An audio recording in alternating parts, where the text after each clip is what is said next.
welcome to the Diversify Inspiring Leaders podcast. Today our guest is Gretta Antonescu. Welcome, Gretta.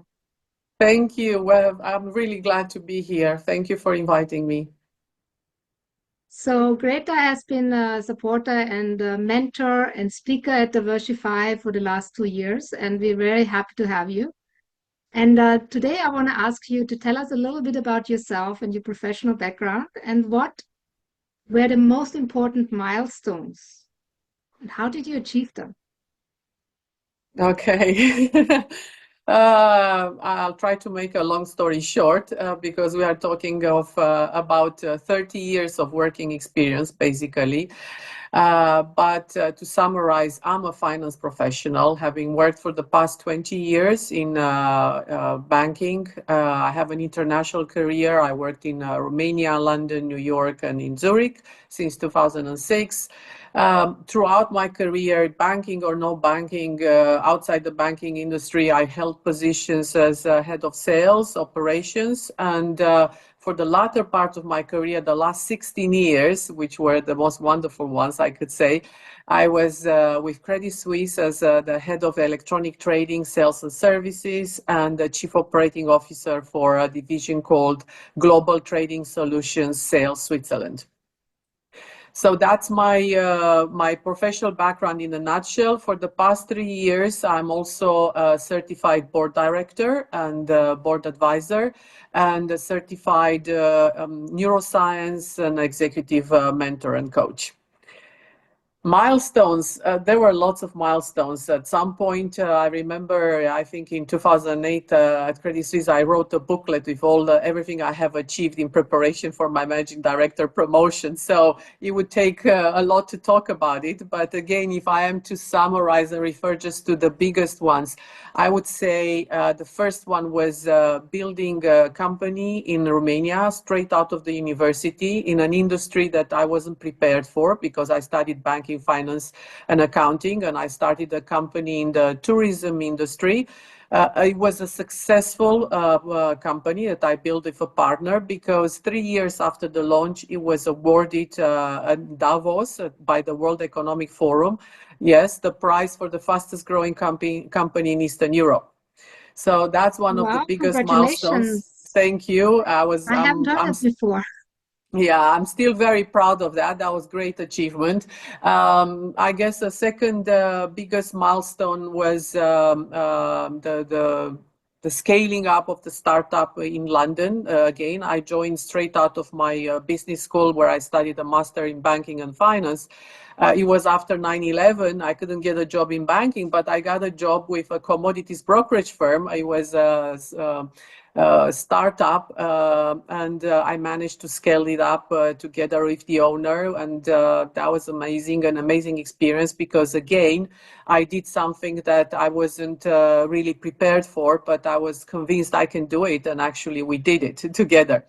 And the last milestone that I'd like to mention, which was almost like my baby, in a way all of them were, but this was much more because it was for a longer period of time, was the pioneering, the build, the implementation, and then the running of the first ever electronic trading platform at Credit Suisse in Zurich.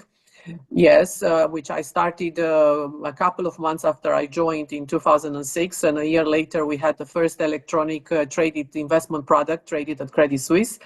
And then 12 years later, it was a multi-billion-dollar electronic trading platform with tens of thousands of clients, relationship managers, and clients of Credit Suisse who could trade electronically in a fully automated and fully compliant way various investment products, a huge universe of about 5,000 investment products. That was an amazing milestone because it was evolving every year. It wasn't like you implement also the others, but this was even more complex because we were adding new products every year. We were adding new regulatory requirements, documentation checks. We were expanding it to different types of clients, different market segments, and it was an amazing challenge. I learned a lot, I grew a lot, and I enjoyed every moment of it. What I think the other thing you asked me is what I learned from my challenges. I mean, maybe you want to remind me or how I achieved them. No, how I achieved them. Yes. Sylvia, if I am to bring it down to three things, one is I was always extremely creative. I'm also an artist. I love art. That's my hobby. And I guess I'm very creative. So whenever I step into a business, my mind, the first thing it does, I'm also very analytical. So I combine both, being analytical, creative, and I immediately see what else can be done to make things bigger, better, or whatever, more efficient, for example. So creativity, thinking out of the box, as they call it in business, I like to call it creativity. It was number one, definitely. The second thing, courage. It never ever crossed my mind that I would fail. I just had this courage. I said, no, I can do it. We can do it together. And I managed to instill this courage in also the people I was working with, because not all of them had previous experience, for example, in building this platform. But I because I had this courage in myself, and the way I kind of transmitted to everybody else, people bought into the idea, and then we succeeded. And the last thing was determination. I mean, I never stopped. Once I started something, I would not stop till the end result, till it was successful. So creativity, courage, and determination are the three main ingredient things.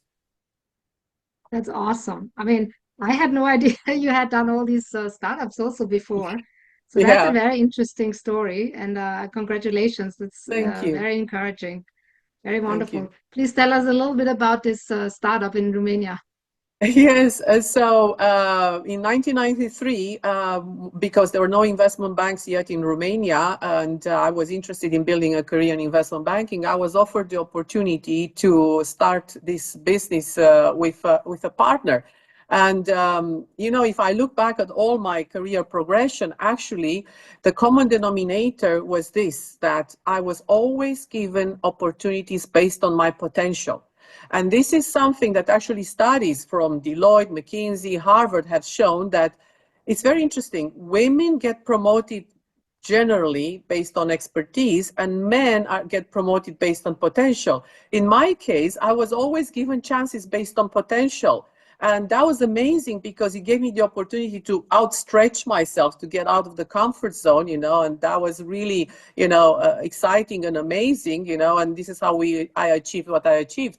So this startup, it was his idea, is to build an incentive corporate travel agency. So this would be an agency that would offer all the services to people traveling from all the ministries in Romania, going in these delegations, we call them economic delegations, from chambers of commerce. So rather than them contacting airlines and hotels and booking we would offer all these services. So we split also our responsibilities. He was in charge of the local market, so talking more and getting clients from these ministries, the ministries of foreign affairs, of commerce, of industry, of energy, and so on. And I was in charge of the more fun part, because I was in charge of negotiating packages with all the international airlines. So at age 23, I would be talking with Air France, Lufthansa, KLM, the Romanian airline, negotiating the big international hotel chains in special prices. And then, because I was fluent in English already, I would be the one going with these economic delegations, groups of people. We're all CEOs and board members and board chairs going abroad, traveling to meet their counterparts in other countries. So it was an exciting endeavor, and we managed to literally build it in 3 years. As I said, it was a huge expansion from zero to double-digit million-dollar business, and from one office to 5 offices. And then this is where, again, I came up with a creative idea. I said, okay, all these clients who are business clients love us. They love being our clients because we know how to organize everything and to take care of them. But they also have a private life. This is their business life. Why don't we also become their trusted partner for their private vacations? So we opened another department where we would organize their private vacations. And this is how the business then really exploded and led to this award by World Economic Forum 3 years later of the fastest growing company in Eastern Europe. Awesome. What a wonderful story. Thank you for sharing. This is My awesome. pleasure. My pleasure. you had obviously you're a growth expert, so you get companies to scale from 0 to 100 in like no Yes, time, which is absolutely fantastic. And any startup company would be privileged to have you on the board for sure. thank you. So, what kind of board roles are you currently looking for? That's a very good question, and really, I'm glad you're asking that. So, of course, my roots are in financial services, so financial services is my first priority. However, I realized that my expertise is highly transferable. And how did I realize? I knew it, but also I'm also fact-based. So I like to base my thinking and my intuition also to back it up with facts. So for the past 3 years, I've been, as I was pursuing, and I'm still pursuing this career in the board space, I participated in several board simulations, real board simulations with board members, board chairs, where we were assigned various subjects from different industries, never from the financial services industry. And I came to realize that I can contribute effectively across industries. So whatever I had to say was very valid and highly appreciated. So that made me think that I do not want to restrict myself to financial services because I can contribute across industries. I can contribute either to a high growth company who is now prepared for the next phase. I can contribute to an established company that's undergoing, I don't know, a strategic positioning or renewal. And I would be very well positioned, based again on what I observed and facts, to serve in audit and risk committees, because the unique experience that I realize that I bring to the table in audit and risk committees is that this real cross-functional, business functional perspective, because I was a P&L owner, because of my dual hatting, head of electronic trading services and sales, and also the chief operating officer. So I understand the business, I speak the business language, I have the cross functional perspective because as a COO, I was responsible for the finance, operations, regulatory compliance, everything under the same umbrella. So I back this business knowledge and perspective with a deep understanding of risk management when it comes to technology, cybersecurity governance, regulatory and control frameworks. So I am interested in companies that would need in their audit and risk committees someone who speaks both languages, business and risk, and with an angle on the technology side, because I understand and I'm quite fluent in cybersecurity and even AI, which is something we used at Credit Suisse many years ago when we implemented this electronic trading platform. So you're really an all-rounder, and I really hope that some companies will realize what a germ you are Thank and you. get you on their board. Thank you. What was the reasons you actually chose to become a coach and also get on a board? After a long career in corporate world, you made a transition, right? Yes, So what yes, was I did. motivating you to make that transition? Well, it was a bit of a natural transition because, I was thinking I have these 20 years of experience in financial services plus the other 10 in other industries, but let's just focus on these 20 years in financial services with an expertise that covers these investment products, trading, sales, risk management, technology, cybersecurity, regulations.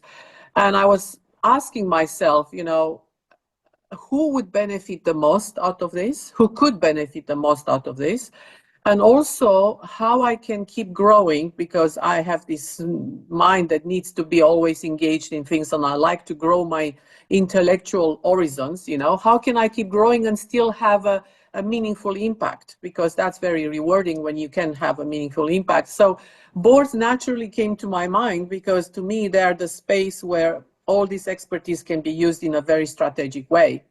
And then when it came to coaching, that's very easy, or and mentoring, because they're two different things, but they go in the same direction. So throughout my careers, even from my early 20s when I built that company in Romania, I was always approached by women with questions. How do you suggest I do this? How do you go about this? But then this became even more obvious when at Credit Suisse, when I was promoted for managing director, I was the first woman to be promoted in a division that I was part of at the time. After me, then other women were promoted. But after my promotion, I had lots of women approaching me, asking me, what's your secret? How do you get to this level? Because managing director in investment banking, it's not easy to achieve.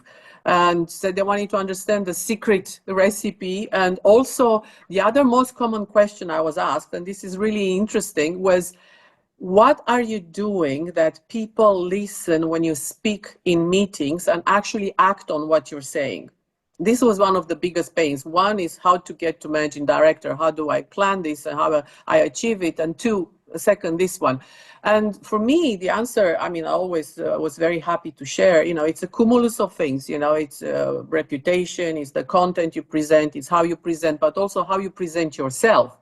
And not only at the meeting, but throughout your career, how you have presented yourself and so on. So this is when, again, because I have this very analytical mind and I'm also curious, I said, I need to study this in a formal way. So once I ended up my career at Credit Suisse, I said, I need to study this in a formal way.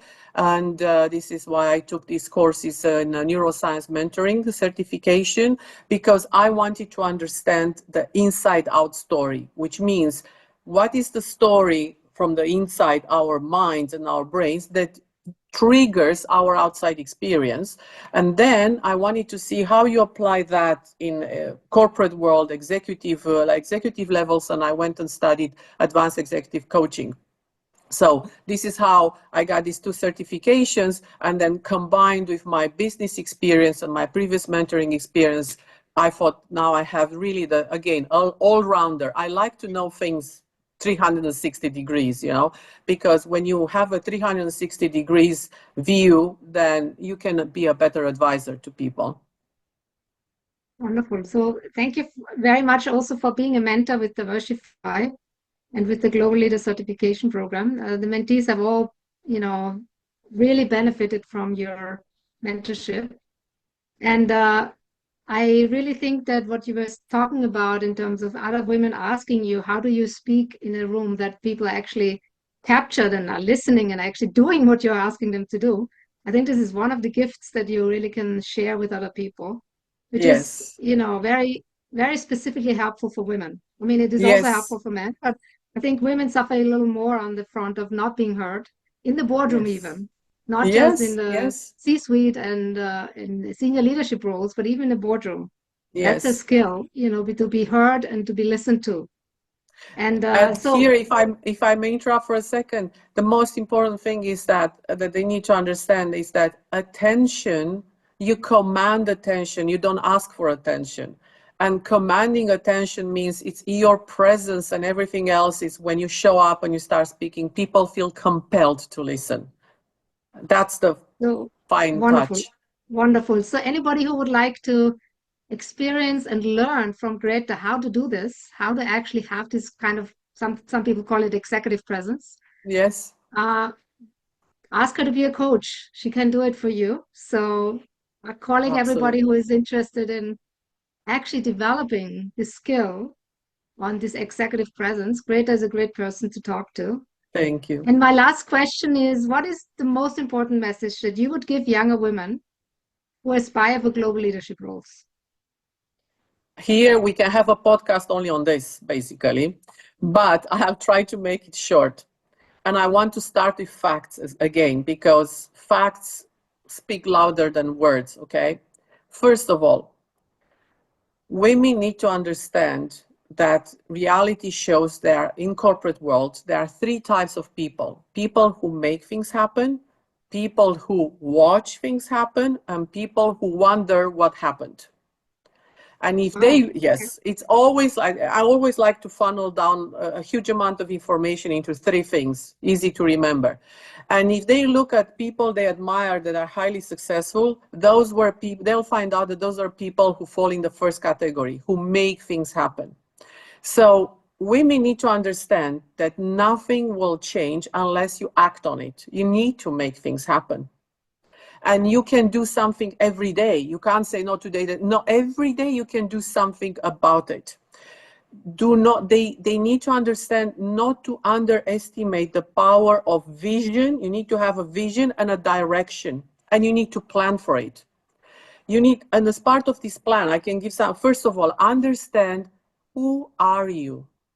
What's your inside story? The one that you're playing always in your head that's driving your outside experience.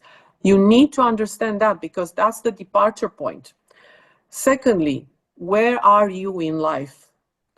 And where are you going if you keep doing what you've been doing until now? Where is this road actually taking you? Fourthly, where you actually want to be. And then on the fifth place, how can you get there? And you need to plan it, and you need to be disciplined, and you need to keep the promises you make to yourself, because then you'll see results, and then you'll feel motivated to do that. And lastly, Sylvia, and this is definitely, I cannot emphasize this more than this. This is not a marketing call what I'm going to say now, but they need to work with a mentor. And I'll tell you why. Top athletes preparing for the Olympics, they never train on their own. They can't. They work with expert coaches. The top CEOs in the world and top leaders, if you ask them, they all worked with coaches and mentors in the background. Everybody who is a success story, they've had mentors or coaches in the background. Why? Because it's complex. As I said, understanding who you are, where you're going, where you want to go, how to plan it. Keep it on track, be disciplined. You need to have a trusted partner. This is what a mentor is. It's a trusted partner who is your accountability buddy. He or she will be asking you, okay, what have you done since the last meeting? What are we doing for the next? How are we achieving? Are we on track to achieve what we want to achieve? And secondly, which is also equally important, even when you make it to the top, people have mentors there and coaches. Why? Because it's very lonely at the top, and it's very dangerous. Everybody wants your place. So you need a mentor to get to the top, but you need a mentor to stay at the top, because you need to learn survivor skills. And also the mentor will offer a safe space for open, non-judgmental conversations. With a mentor, you can be yourself. Nobody's going to judge you. It's highly confidential and private, the conversation. And the mentor will help you to see your dead angles, things that you can't see on your own because you are too much in your story. And also will help you see around what I call around the corners, which is what is coming or potentially is coming and how to prepare for that. It's like training yourself to play chess. You know, the game of chess, which is the most strategic game that I can think of. This is why you need a mentor in order to succeed and to maintain success. So people can go out there and read a lot about it. Everybody who's a success story, they all had a mentor or a coach in the background. You can't do it on your own. It's too much to handle. And then life takes a hold of us, you know how it is, and pulls you in different direction. And the mentor is the one that keeps you streamlined and gives you that safe space to open up without being judged.